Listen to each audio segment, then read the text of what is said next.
العظیم.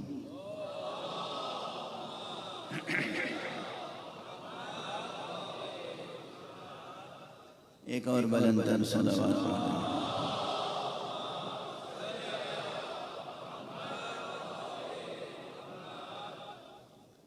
قرآن حکیم کے سورہ مبارکہ ابراہیم کی نسبتاً ایک مشہور آیت ہے جسے میں نے اس وقت آپ حضرات کی خدمت میں تلاوت کرنے کی سعادت حاصل کی ہے،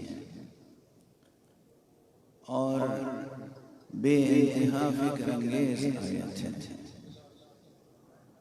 قرآن حکیم ظاہر ہے تربیت بشر کے لیے نازل ہوا ہے.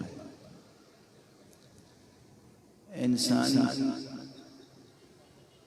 بحیثیت فرد اور انسانی معاشرہ بحیثیت مجموعی، اس کی تربیت کے لیے قرآن مجید نازل ہوا ہے اور کلام رب ہے. اس لیے جتنے اسالیب ممکن ہیں تربیت کے، وہ سب آپ کو قرآن مجید میں مل جائیں گے. اس مجمع میں بہت سے ارباب فکر، اہل دانش و بینش اور اہل نظر، اہل تحقیق بھی تشریف فرما ہے. ہمارے عزیز القدر حجت الاسلام والمسلمین علامہ سید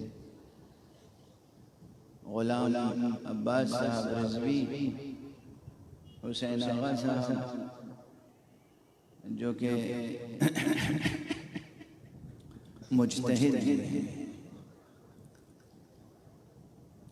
یہ تشریف فرما ہے اور ان کی ایک خاص ریاضت ہے تعلیمات پر، ایجوکیشن پر،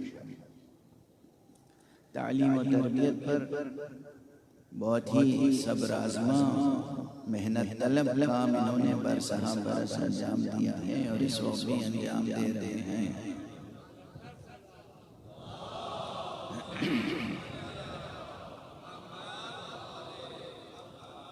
تو ان کی موجودگی میں یہ موضوع اور دوسرے حضرات جو یہاں سیکولر ایجوکیشن اور اس ملک کے تعلیمی نظام سے جڑے ہوئے لوگ ہوں گے، وہ بھی تشریف فرما ہوں گے.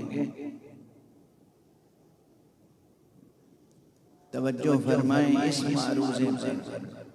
دیکھیے، آزادانہ طور پر جو یونیورسٹیز میں اور ایجوکیشن سینٹرز میں پوری دنیا میں جو تجربے ہو رہے ہیں تعلیم اور تربیت کے لیے، انسانی نسلوں کی تعلیم اور انسانی نسلوں کی تربیت، تو عہد اس موضوع پر کام ہو رہا ہے.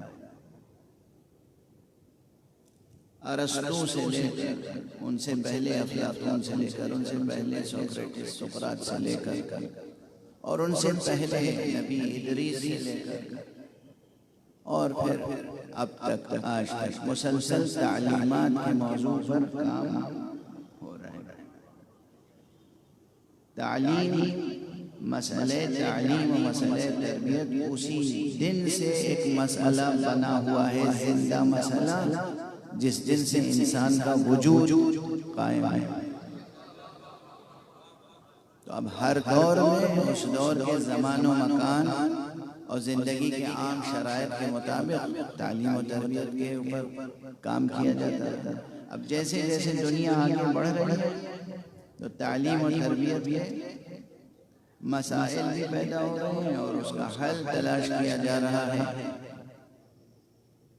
یہ سب پیش نظر رکھتے ہوئے، بلکہ آئندہ آنے والی نسلوں کی جو آزادانہ کوششیں ہوں گی ان کو بھی پیش نظر رکھتے ہوئے میں یہ جملہ عرض کر رہا ہوں کہ جتنے بھی مؤثر اور مفید اسالیب تعلیم و تربیت بشر کے ممکن ہیں، وہ سب قرآن مجید میں جمع کر دیا. تو یہ جو ایک فقرہ ہے یہ ہمارے ایجوکیشنسٹ حضرات کے لیے ایک تحقیق کا موضوع ہے کہ یہ کس طریقے سے ممکن ہے کہ تمام اسالیب تعلیم اور تمام اسالیب تربیت قرآن مجید میں جمع کر دیا گیا۔ یہ ریسرچ کرنا آپ کا کام ہے، میں نے تو ایک عنوان قائم کیا۔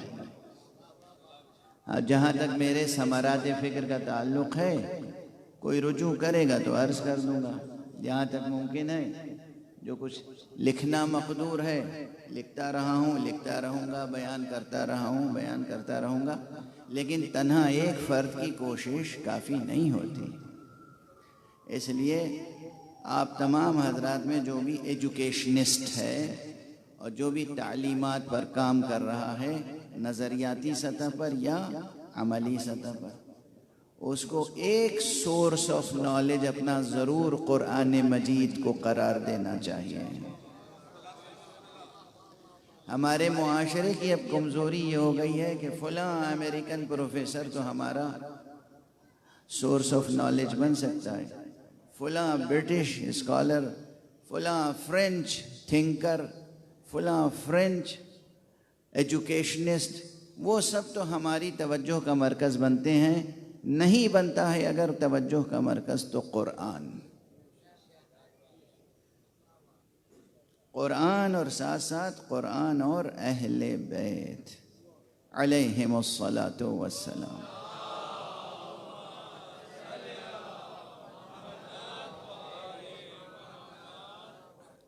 بہت کام ہو رہا ہے آزادانہ طور پر۔ اب اس بر صغیر میں بہت یاد کرتا ہوں اکثر مرحوم و مغفور خواجہ غلام السیدین کو۔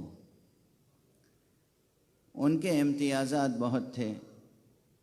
وہ امریکن پروفیسر، غالباً انہوں نے یو کے سے لیڈز سے یونیورسٹی سے پی ایچ ڈی کی تھی ایجوکیشن میں، پھر امریکہ گئے، اور اس وقت پروفیسر جان ڈیوی جو کہ پریگمیٹزم کی فلسفی اور ایجوکیشن میں پریگمیٹزم کے رجحانات کو فروغ دینے والے شخص تھے، ان کے انڈر میں کام کیا، ان کے ساتھ کولیبوریشن میں کام کیا، اور اس کے بعد آگے اس پورے بر صغیر میں، غیر منقسم بر صغیر میں پہلے اور اس کے بعد پھر منقسم بر صغیر میں بھی انہوں نے فلسفہ تعلیم اور فلسفہ تربیت پر بہت کام کیا۔ سب سے پہلے ان کی کتاب اصول تعلیم میں نے، جو کافی ضخیم ہے، اردو میں بہت پہلے چھپی تھی، وہ جب مطالعہ کر رہا تھا، اور اس کتاب کا مطالعہ کرنے کا ایک سبب یہ ہوا کہ ایسے ہی لائبریری میں گیا، کتاب اٹھائی، جہاں سے کھولا میں نے درمیان میں